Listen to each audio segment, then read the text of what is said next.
Hello there, I'm Obodo and welcome to From the Depths. Today we're looking at the G-Class Cruiser, a recent addition I made to the workshop, which is another ship from my World War II love of British destroyers. Again, part of the semi-styled emergency flotilla, although I believe that the G-Class inspiring this one is the HMS Glowworm, most well known for ramming the Admiral Hipper. But yeah, it's a World War I era ship, I believe this one is, as opposed to the OMP class in the other showcase. So it has a few bits of variance. It looks fairly similar as everything really did back then. So the main thing here is aesthetically, we have the twin smokestack. We've got the forward control center, the little raised forecastle, and then we go back into the little control bit here. In this bit I'm in right now, we have our little control booth as always up here. In here we've got our command center. I'll go into that further later on. However, let's look at the armament of it. So we have here an array front, if the camera will allow.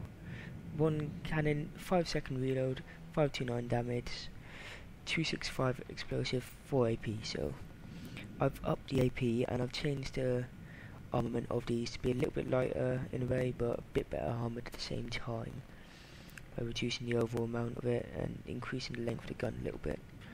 So that does have a couple of good effects to increase the output of the guns in this craft, which I think is definitely a good thing.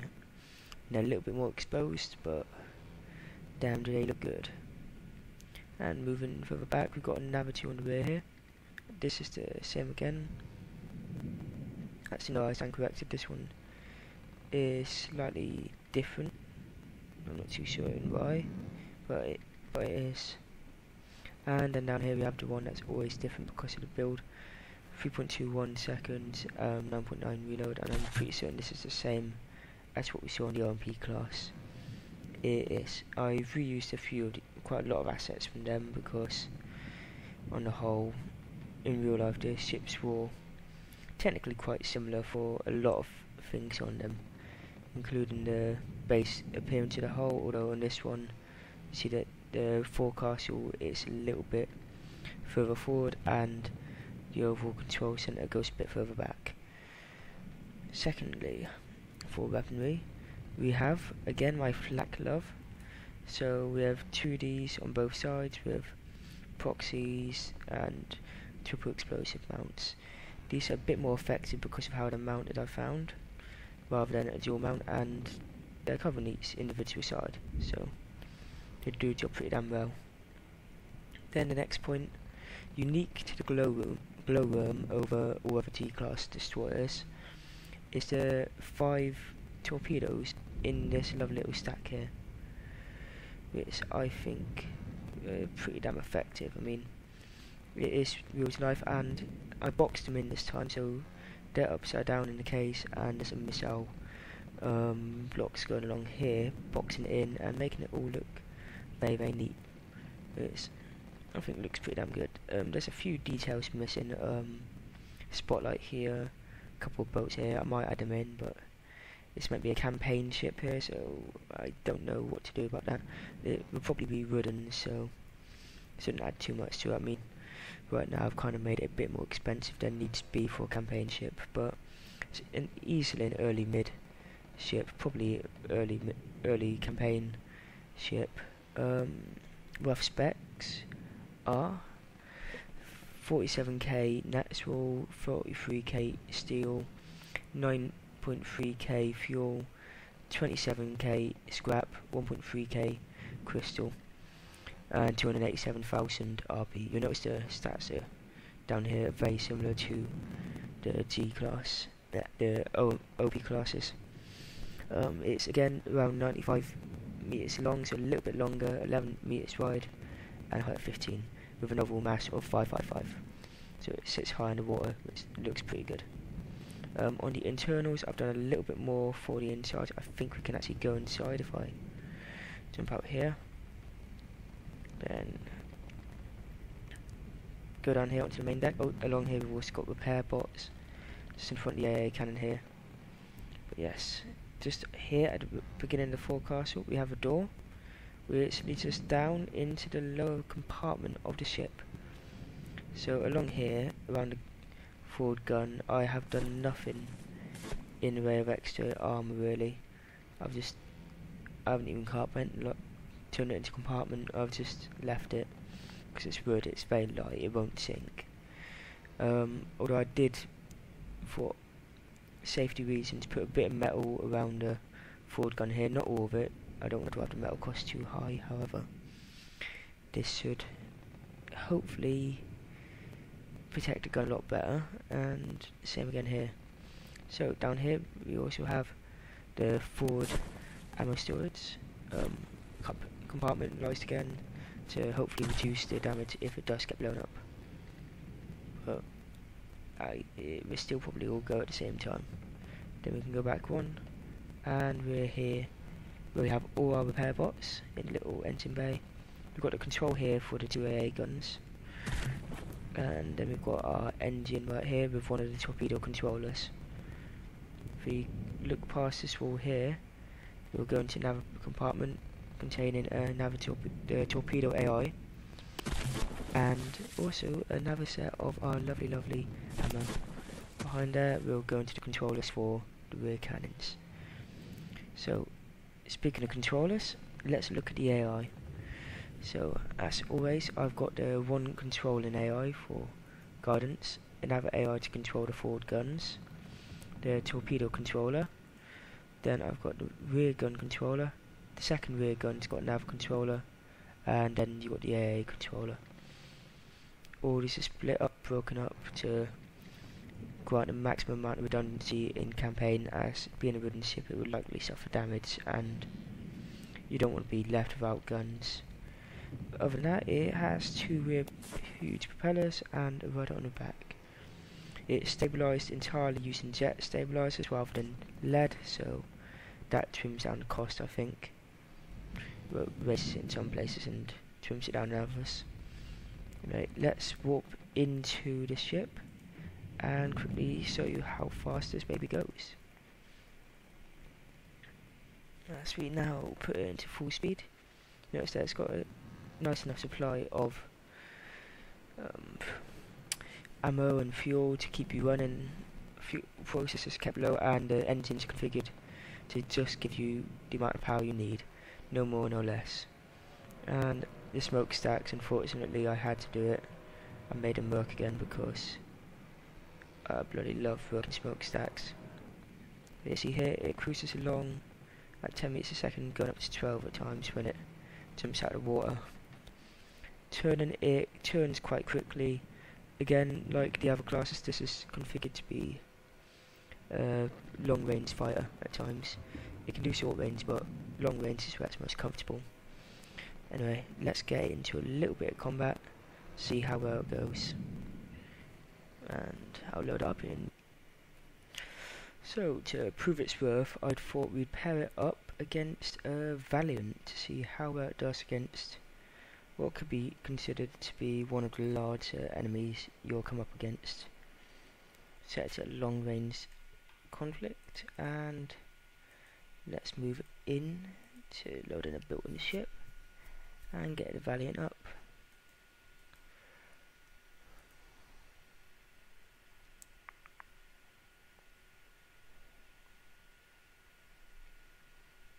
I do love how a lot of new ships are being added all the time. Okay, one Valiant. It's roughly 2 mil cost. So, in theory, this should completely and utterly wipe the floor with the other ship. See, it's a big old battleship. But, I've got faith in our plucky little destroyer. I hope.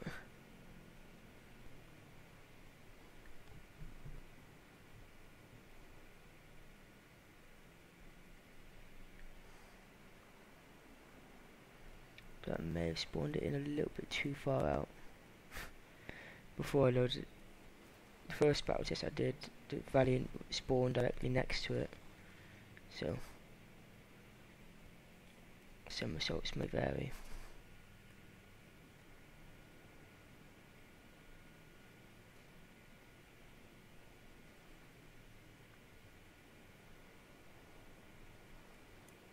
However, it's doing its best to go straight into the firing line. You can see by its small size it does dodge a reasonable bit of the incoming fire, and now it's started to return some fire. Yeah, I guess that works in its favour a lot, where by the virtue of being so small, it's a very difficult target to hit. Yes, of course that happens where it ends up blowing its own torpedoes up.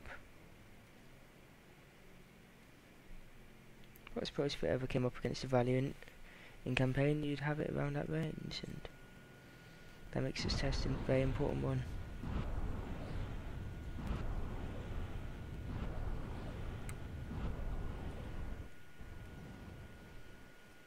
As we see here, it's not doing too much against Valiant. I mean, it's a massive old battleship. What can you expect it to really do? After all, the Valiant's bigger, faster and quicker. Well, we'll see, hopefully.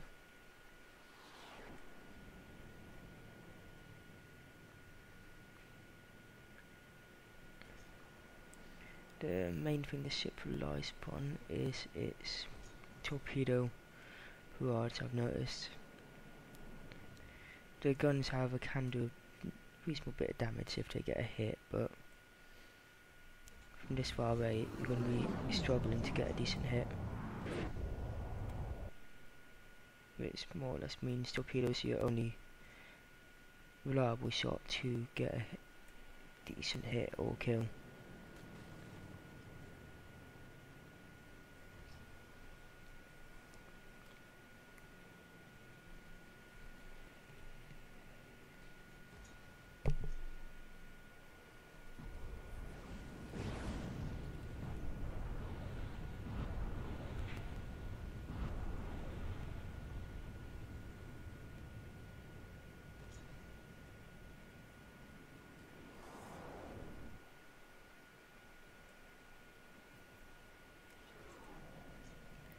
And now we're starting to see those torpedoes coming in against the Valiant.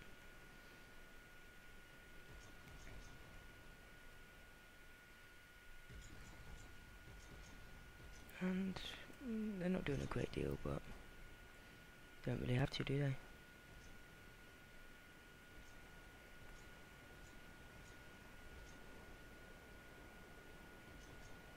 Well, I think the Valiant's dodged. Yep, the Valiant's dodged one of them.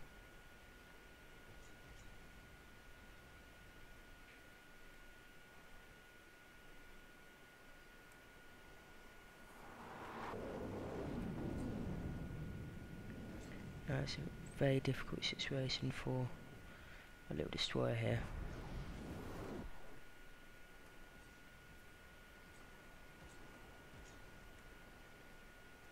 But it's connecting with a few shots.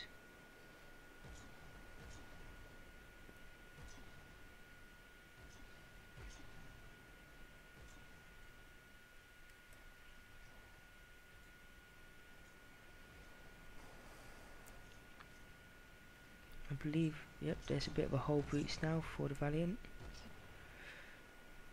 It's one of those torpedoes has penetrated.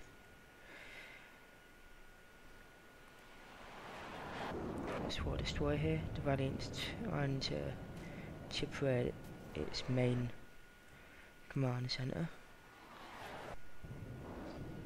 And on this side, the torpedoes are doing their best to shoot away at the Valiant,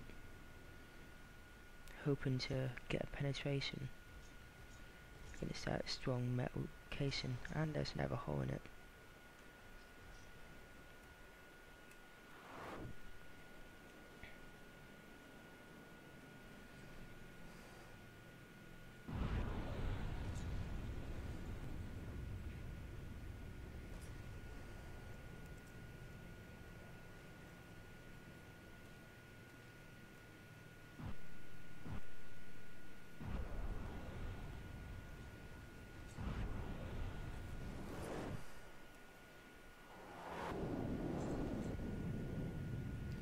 See that those torpedoes are blowing a bigger hole in the Valiant.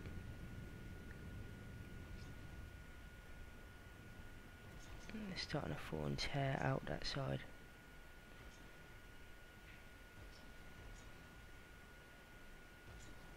Which, if it continues, could pose a problem.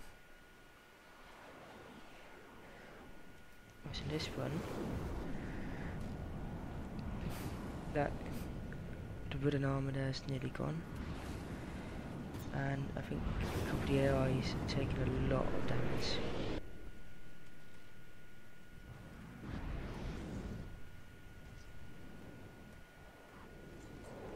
That said, the Valiant's also is still taking quite a big beating.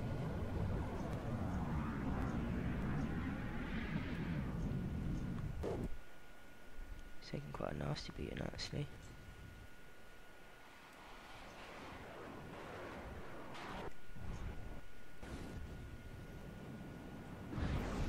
I think that AA cannon is starting to fire as well. Yep, got that AA cannon firing on the Valiant too. I think the Valiant's had a magazine blown out.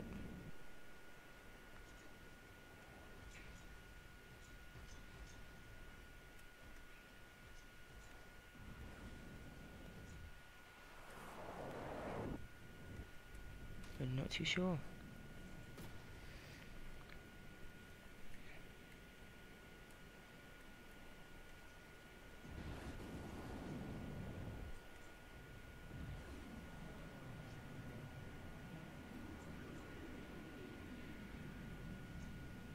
It's definitely taking a nasty beating now.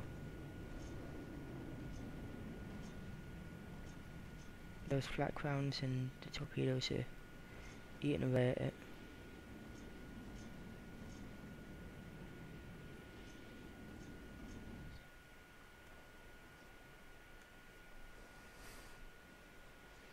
But I think that the forward guns have now been silenced.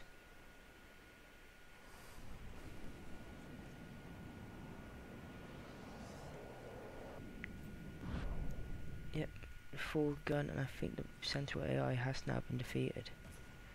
It's just not a very good thing at all.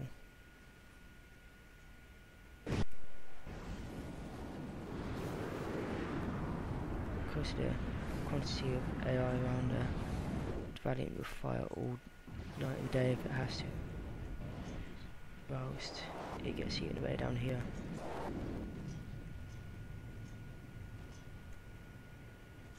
Exactly what I hoped for.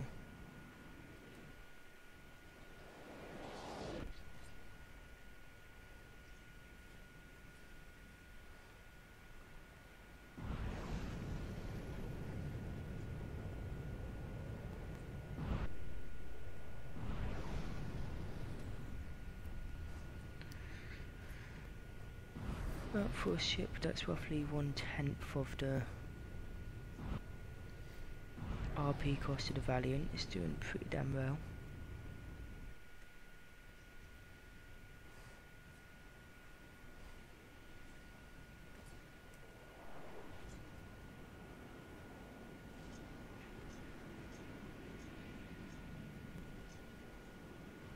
Again, it's doing the usual routine of chewing away at whatever cover the Valiant has along the side.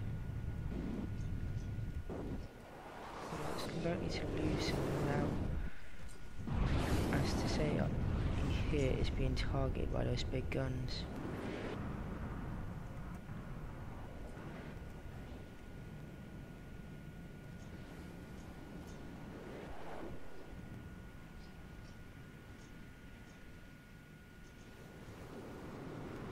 This is far from ideal for the Valiant, not for the Valiant, for the G-class. Yep, and it's lost its torpedoes now, which is going to cost it quite heavily.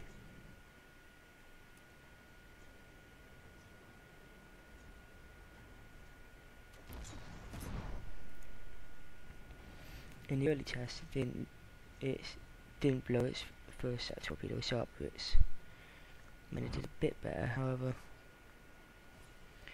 It's, you can see it's still kicking in there though.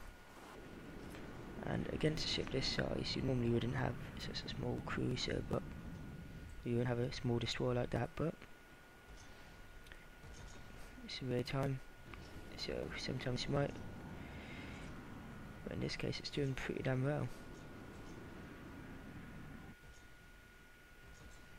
It's resisting the major damage quite well, and it's, you know, it's knocked back a lot of damage against the Valiant.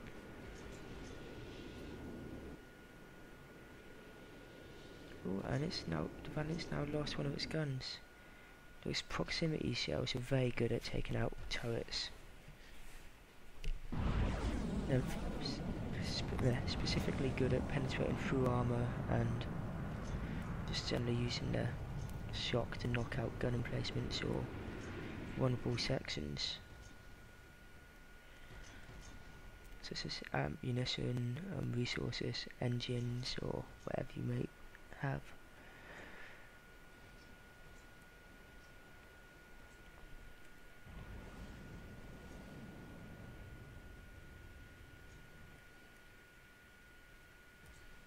And we see it's now trying to eat away at that. Ooh, the Valiant's now going in for a ram by the looks of it.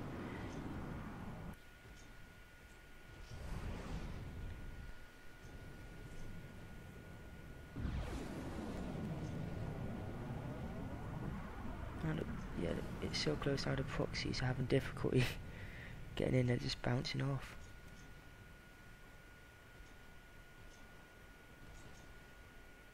The Valiant also seems determined to try and force a shot in there.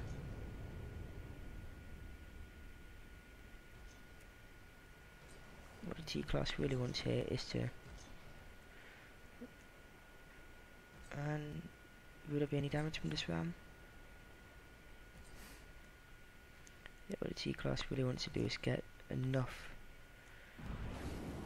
of a chance to get one of those frag rounds straight in between the turret and the emplacement.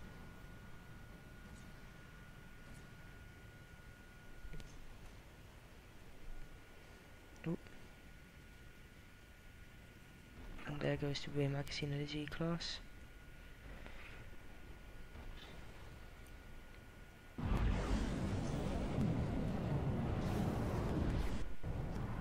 could definitely call it a worst case scenario for many a ship.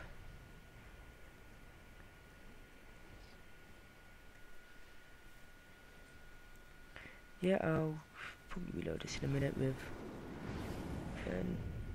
that was it for a bit more of an equal test, but you can see here against the Valiant,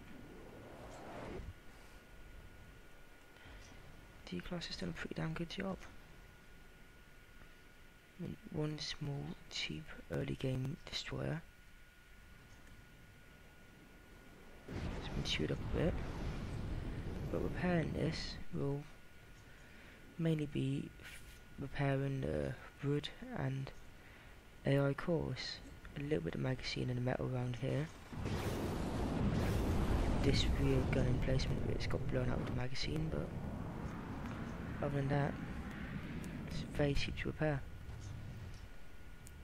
I'm not too certain why, but repair bots have not been working quite sufficiently lately. Wait, nope, they have. They just focus on entirely the wrong bit of the ship. But they're also kept minimal to keep it from being OP and, you know, to generally reduce costs. But if you improve them enough, then upgrade your repair skill, then that could make this quite a nasty ship to come up against. Anyway, let me just load this back in after a quick inspection of Valiant. Under the water level we've got a few holes, nothing too major, it's in the outer hull. Here we've got a bit of a breach in some watertight, airtight compartments. Then back here we've got quite a bit more of a breach, but nothing too major because there was only one effective torpedo system working. But with one turret down, half the turret working there. I'd say it did a pretty damn good job on its own. So let's try it against something its own size. So again, as per always, I am going to be spawning it against the Z-37 destroyer by Trigger Happy, a very much loved ship that I commonly like to mess about with because it's a German ship, and this being a British destroyer, I feel it only needs to be for two World War II ships to come up against one another. So let's just get a bit far out, about here, and let's go in. Slowly working on my folder system. Hopefully one day this will be fully populated. And let's spawn it in. See what it does. Yesterday the P class did not do well at all. However, this time I have faith.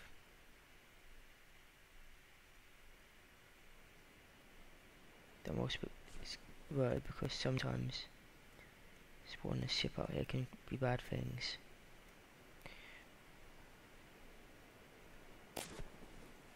Yeah, it did do bad things again. Alright. Okay, yeah, what happened there is if you spawn a ship over there for some reason, it's out of the map and the AI doesn't wake up fully. Here we are. The AI is now functional, so let's just get our ship spawned in.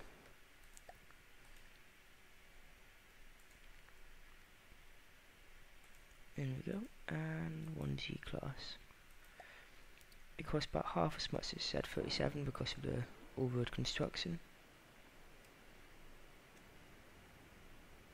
And it's, I don't know, probably equally gunned, considering the Z-37 has 4 guns and these 2 autocannons. The Z-37 also carries 8 torpedoes, so the G-class trumps it in torpedo power. When it comes down to AA, this is probably better because it has seeking missiles rather than the flak, and seeking missiles will always be the victor. See, here's already getting ready to fire, and I believe this is, yep, Z-37's now preparing itself to fire back. This again shows another element of the G-class of the way I spawn is in quite far, is because in AI as well, in campaign as well, you'll be combating ships from quite far out, so you want your ship to be able to handle stuff from afar.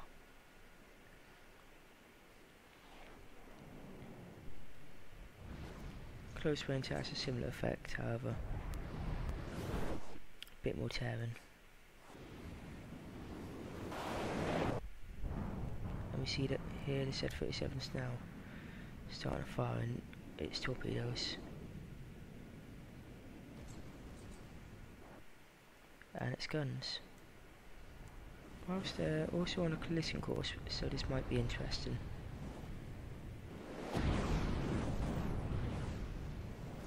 We see that the first few hits from the Z-37.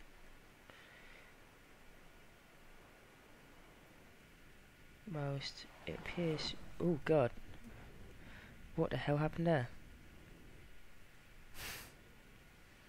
Well, it would appear that one of the, I believe that's one of the, yep, that's a shell from the G-class has penetrated the Z-37 and completely trashed that forward ammo storage, with that one rear ammo storage. And I think that may have also got the AI. Yep, that's also grabbed the AI. So, one lucky shot. Bit heartbreaking. But let's see how well it does against the torpedoes. Once they come in.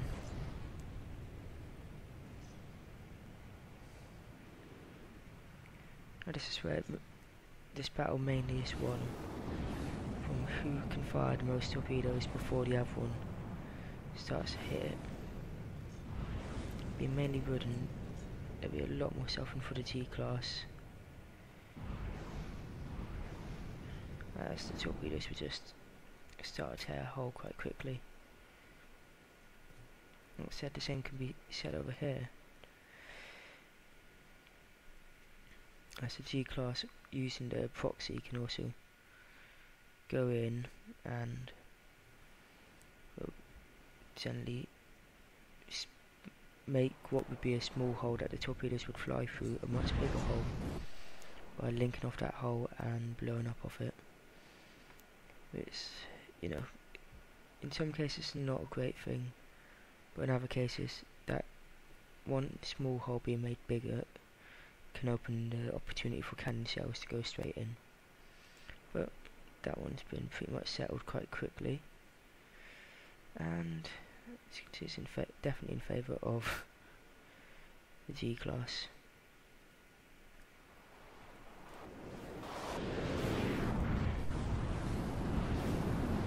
This is quite a nicely powered ship, if you ask me. I'm the one who made it, so of course I love it. The only thing I need to do with it is add in a mast right there. Forgot about that.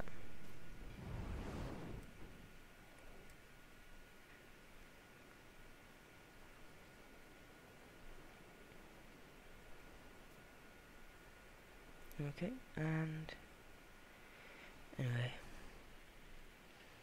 that's just been a quick little demo of the T-class. I've been Albordo.